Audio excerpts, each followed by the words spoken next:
ამერიკული სამხედრო თვითმფრინავები თბილისში 30 იანვარს და 2 თებერვალს დედაქალაქში ორი სხვადასხვა აეროხომალდი დაჯდა. ამერიკული სამხედრო თვითმფრინავების თბილისში ჩამოსვლის შესახებ ოფიციალური ცნობები არ გავრცელებულა, მათი ფრენის მარშრუტები FlyRadar 24-ზე ჩანს. C-130, G-30 საერთაშორისო აეროპორტში გერმანიაში მდებარე რამშტაინის ამერიკული სამხედრო ბაზიდან გამოფრინდა. თბილისში ჩამოსული ორივე ამერიკული სამხედრო ხომალდი ტვირთის გადამზიდის ფუნქციის მატარებელია. გასულ წელს თბილისში უძრავი ქონება გაძვირდა, კვადრატული მეტრის საშუალო ღირებულებამ $1313 შეადგინა.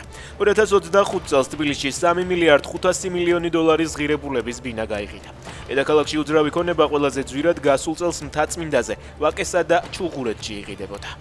პუტინთან დიალოგის განახლება მზადების ეტაპზეა, ამბობს მაკრონი. საფრანგეთის პრეზიდენტის განცხადებით მნიშვნელოვანია, რომ ევროპელებმა რეალურად აღიდგინონ დისკუსიის საკუთარი არხები. თუმცა მოსკოვი აავლენს ნამდვილ მზადყოფნას მშვიდობიანი მოლაპარაკებებისთვის. ჯეფრი ეპსტინის საქმესთან დაკავშირებით ახალი ფაილების გამოქვეყნების შემდეგ ლიეტუვის გენერალურმა პროკურატურამ ქვეყანაში ადამიანების შესაძლო ვაჭრობის შესახებ წინასწარი გამოძიება დაიწყო. სამართალდამცავი ორგანოები ახლა იმ პირებს ეძებენ, რომლებსაც რაიმე ინფორმაცია აქვთ, ან თავად გახდნენ ეპსტინის საქმესთან დაკავშირებული შესაძლო დანაშაულების მსხვერპლი.